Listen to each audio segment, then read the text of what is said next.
Video, we're live. Okay, good. So hi everybody, I'm continuing my speech now. What is your name? I'm so sorry. Andrew. Andrew, thank you so much for your heroism and holding that phone for so long. So now we've moved to a different angle. There is no connotation of right and left here. I just want to make that clear.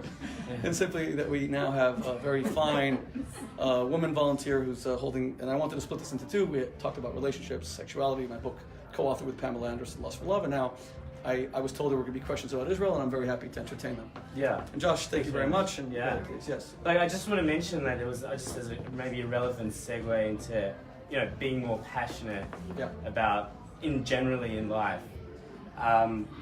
We're both passionate. I can say that the community generally is quite passionate about Israel. Yes. We're generally quite Zionistic. Yes. Now, we're on the same side basically. Yes. We can agree with that. Now, we believe, I don't like to speak for the community because I'm not the community, but from my impression is that there was some harm that you caused to the Jewish community based on the actions of when you took a full page advertisement out in the New York Times, which is impressive, I have to say. It was really impressive to do that. By the way, I think it was the Washington Post, but it could have been the Washington Post. Very sorry about that. Yeah. Now, I just want to mention that, we believe that we may have lost some moral ground to, I'm an advocate for Israel, but we think that Jews in general in New Zealand are advocates for Israel, but we think we may have lost some moral ground to BDS because what you've done is that basically you've been seen to bully Lorde into you've called her a bigot. And what we're trying to do is trying to tell the world that she's kind of been bigoted. She's been bullied into supporting the BDS movement. And so we had that moral ground initially. We were, I wrote an article. A couple of people in the community wrote an article saying that, it was a back and forth, and we feel that there was equal representation in the media. But when you did that, there was all those people who were kind of on the fence immediately go, oh, look, now there seems to be a lot of pressure on Lorde and nobody has a right to tell her what to do, basically. It looked like that you were bullying Lorde into this position. And it caused a little bit of harm to advocates in in New Zealand, who were trying to say, look, present an equal argument. BDS doesn't have really a leg to stand on. And we thought that it was really an overreaction, especially as it was dying down a little bit. So I'd just like to hear your thoughts about why you did that, how you thought you were justified when this was home turf for us, and basically, do you have anything to say to the Jewish community, for example, apology or anything like that? That'd be fantastic. Sure. Well, thank you very much for the question. Thank you even more for the beer. Yeah. So if I get this answer correctly, it's despite the beer. No, I believe in listen, to defend yourself. The beauty of all of us being able to live in a democracy, whether it's the United States, Israel, or New Zealand, is that we have the free and open exchange of ideas.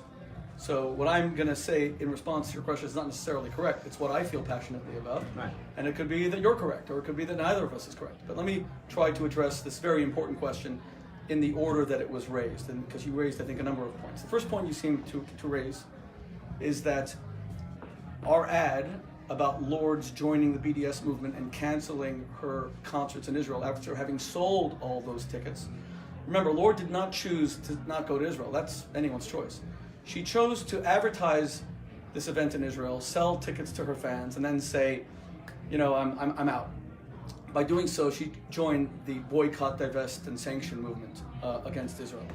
And your first point, I think, is that our ad saying 21 is a little bit young to be a bigot was seen as bullying her because you said the community in New Zealand was trying to say that she herself was being pushed into embracing BDS.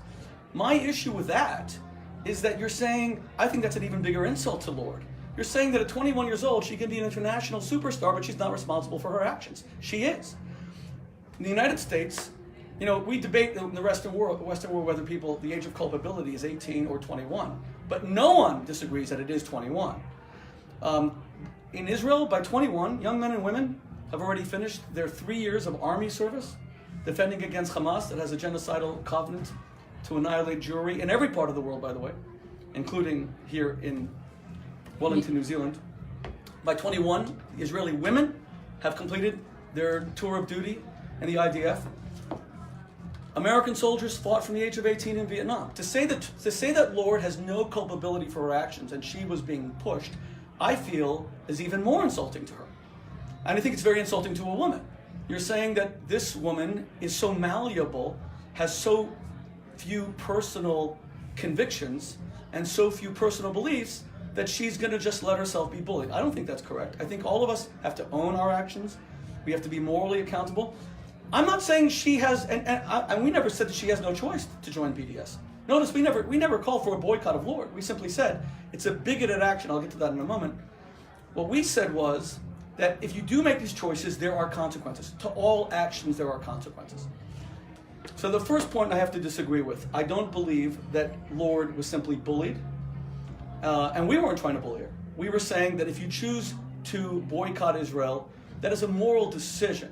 And there are moral consequences. Now, which brings us to the second point. Why is BDS a moral decision? Well, my friends, you need to understand, BDS is not about objecting. Boycott, divest, sanction.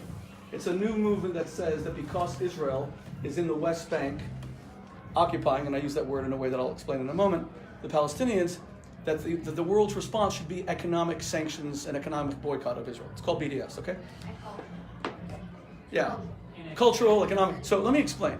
BDS is not about protecting the rights of Palestinians or Arabs. It's easy to prove this. Because what we said in the ad about Lorde is boycotting Israel and canceling her concerts, but she's still going to Russia to do her concerts. Now, why does that matter? Because Vladimir Putin has kept Bashar al-Assad in power in Syria. And Syria, they're guilty of a near genocide of Sunni Muslims. Let us remember what is happening in Syria. About 600,000 innocent Arabs have died in a civil war. Assad has used mustard and sarin gas against his own people. He is only in power because of Vladimir Putin. Putin and Russia have kept him in power. We all remember the pictures of innocent Muslim children foaming at the mouth when mustard gas was dropped on them in Aleppo and in Damascus. Even President Obama said that there would be consequences if Assad ever used weapons of mass destruction, prohibited weapons like poison gas. And who understands poison gas better than the Jews, unfortunately? And who needs to object more to it than the Jews? By the way, our organization also took out full-page ads in the Washington Post and the New York Times begging the American government to hold Assad fully accountable and even bomb. They have a crematoria we took out full-page ads in the Washington Post just before Trump went to Israel for the first time, saying, when you go to Jerusalem, 40 miles from you, there is a crematoria incinerating the bodies of murdered innocent Muslims. And we wrote, for the love of God, bomb it. In the same way I would have expected them to bomb Auschwitz. When you say we, the World Values Network. The World Values Network, our organization. The same one that took out the Lorde ad.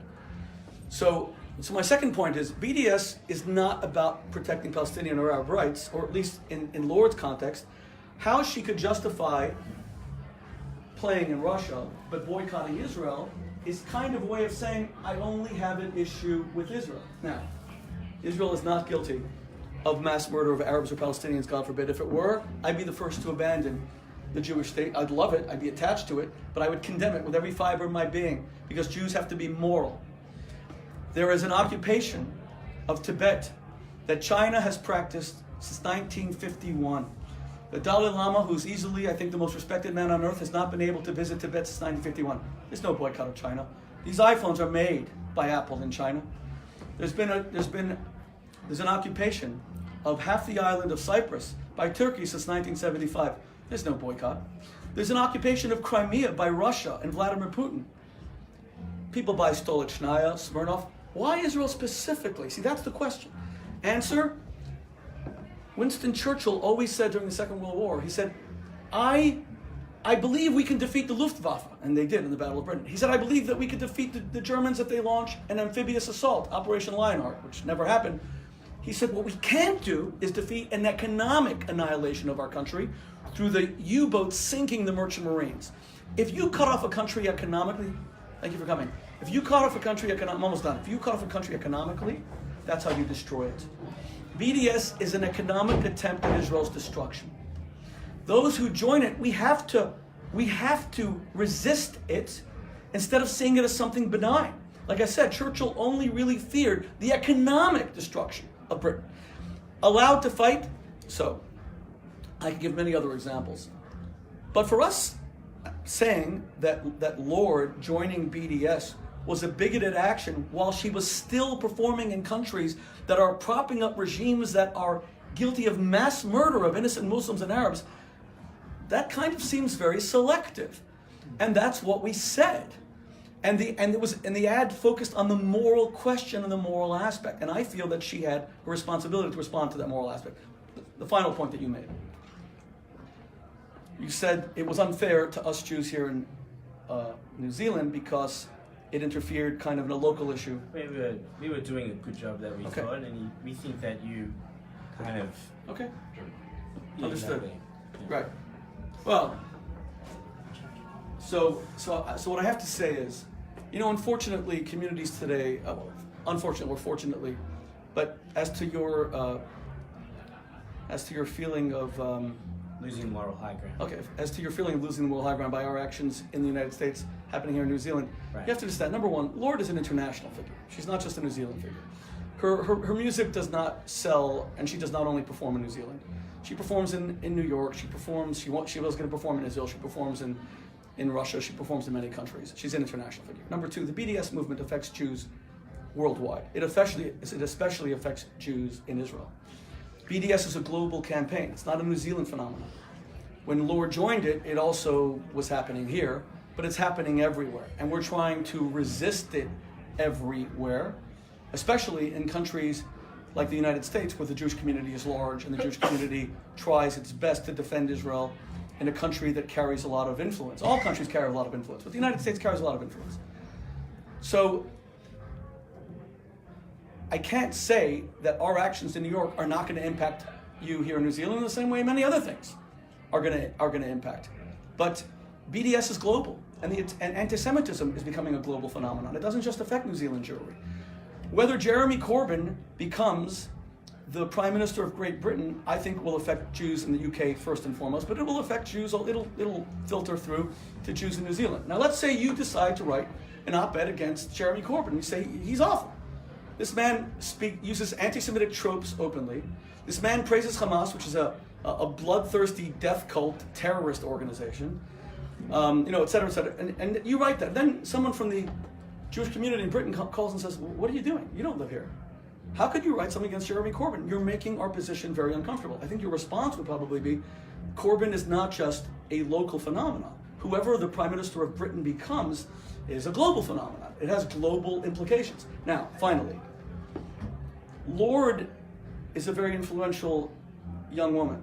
I have nothing against her personally. I would love to sit and have a beer with her. I'd love to talk to her.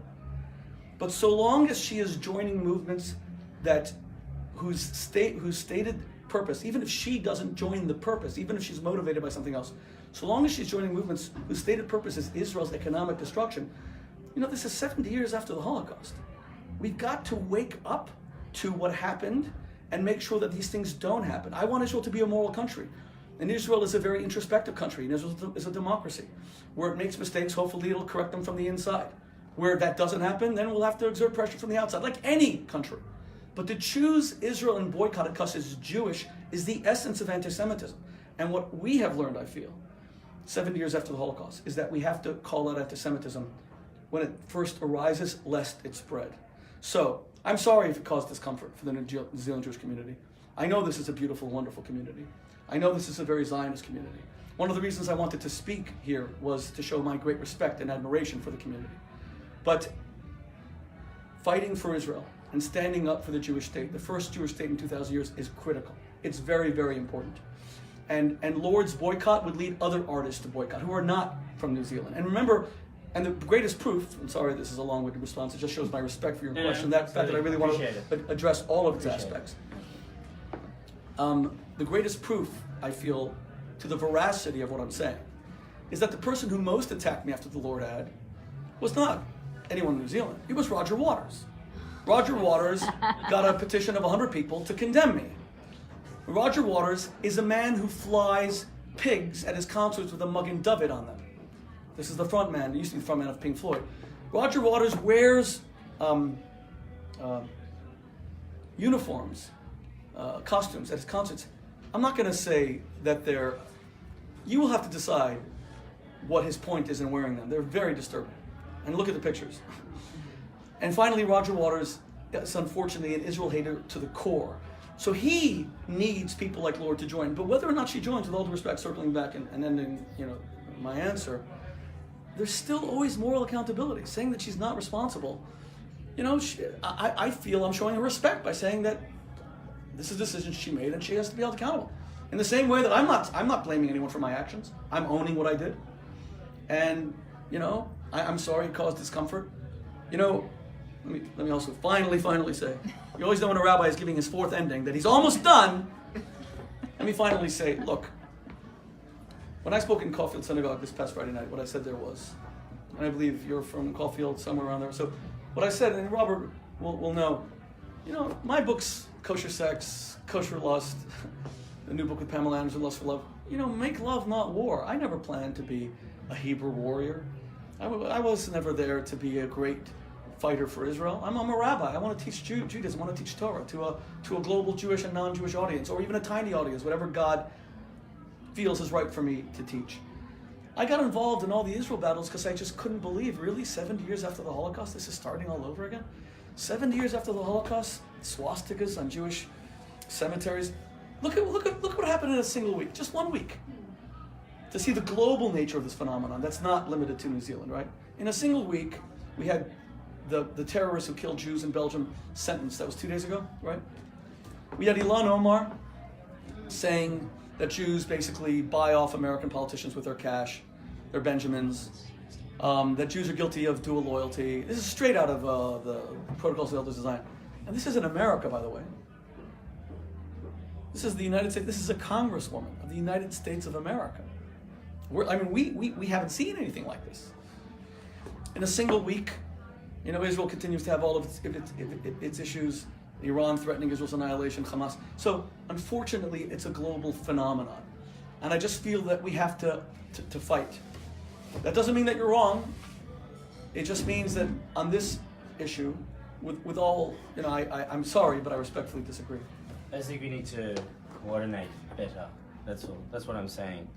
If we would have really loved to have discussed the issue with you before the ad. I think that was really what we would have liked to have done. Well, I think that one of the things that has been achieved this evening is, thank God, I've met people in the community, and let's hope we won't have to coordinate it. But if we do, it's been a pleasure to meet all of you. Yes, please. Why are you here in New Zealand? Well, firstly, I would have come to New Zealand just because I love the beauty, and I had to be in Australia, and I've been there a few times before. But we were here to give an award to a New Zealander for, we do an annual gala dinner, and the gala dinner gives people, Jews and non-Jews alike, awards for Jewish values, promoting Jewish values. I'm a great believer that we Jews have to mainstream Jewish values. So we give an award for people who try to make peace. That March 28th at Carnegie Hall is our big gala this year. Jason Greenblatt, who's the chief Middle East negotiator for the United States of America, is our honoree, getting the Champion of Peace. Marion Wiesel, Elie Wiesel's wife, is getting the Light of the Jewish People Award. As you probably know, he was the world's most famous Holocaust survivor. He died 2 years ago. And there was someone here in New Zealand who we wanted to recognize. Not someone who isn't Jewish, and that's why we came. And I've heard rumors that you're meeting with Peter Jackson, is that right? Rumors. Let's just say I love Lord of the Rings. Oh, what I will say about Peter Jackson is that while I love Lord of the Rings, what I really admired about his work, I have to say, is this incredible film he just did on the First World War. Did it play largely here in New Zealand? It was just incredible. I love history. I devour history books. I try to take my children. That was the First World War. I've taken my kids to the trenches of the Somme, or Ypres, or all the, especially now that we're going through Now we just completed all the centenary celebrations, or commemorations, I should say, of the First World War, or the terrible killing fields of Europe that annihilated the Jewish people. I've taken my kids to them. But I love history. I think history is very important. I think we Jews try to champion historical memory always. There's a commandment like Zachar that you have to remember. So World War I never really got its due because we didn't have the kind of footage we had about World War II. And World War I kind of leads directly to the Second World War. It really was one long battle with 2 decades in between. But sadly, it kind of also leads directly, indirectly to the Holocaust. Because the collapse of the Kaiser's regime that leads to the Weimar Republic and the hyperinflation that leads to the tremendous political upheaval and discontent which brings Hitler to power. Now, I'm not saying the Kaiser should have stayed. I'm not a professional historian. I'm very much an amateur historian. But there is a direct connection. So Peter Jackson doing a film that gave voice to these soldiers who fought, and it was just ingenious. The idea of coloring the uniforms, the idea of using lip readers to see it was just ingenious. So I hope that will become a trend, because I think we have to be much more connected to history. And there's a lot of debates going on in the world today, and one of the principal debates that we're looking at is about historical memory. Look at some of the disagreements between Poland and Israel right now. How complicit were Poles, not Poland, because Poland was not complicit in the Holocaust. Poland as a state never collaborated with the Nazis, unlike France or some of the other countries, Norway. But how much were individual Poles complicit? How many? You could see this can lead to tremendous diplomatic tension. And Poland even, and I could show you many examples like that. So historical memory and the historical record is critical. And look at the amount of Holocaust denial that exists today. Let me finally say also on the issue of BDS and accusations against Israel. Israel is not a perfect country, of course. There is no such thing as a perfect country. But as countries go, to be a democracy in this sea of tyranny, Israel is a majestic, amazing, incredible country that we take great pride in as the Jewish state. Having said that, when our Palestinian brothers and sisters falsely accuse Israel of genocide, and that accusation has been becoming more commonplace, it's not just, it's a form of Holocaust denial. Because if you start calling everything, Israel's like the Nazis, Israel's like the Gestapo, it's not just maligning the Jewish state and defaming the Jewish state, it's also trivializing the Holocaust. It's a form of historical revision. So whether it's Peter Jackson or anyone else who I think does so much to reinforce, especially with new methods, historical accuracies, historical truth, the historical record, that's something that I would salute. Okay? Great. So thanks very much. Thanks everybody for coming. Thank you. Short notice. Here's some famous kosher New Zealand chocolate for you. Thank you very much. And hopefully we see you again here soon. Thank you. So thanks very much for coming. It's been a great pleasure. Thank you, Josh. Thank you very much. I'm very grateful. Thank you. And God bless you all. Thank you very much. Okay.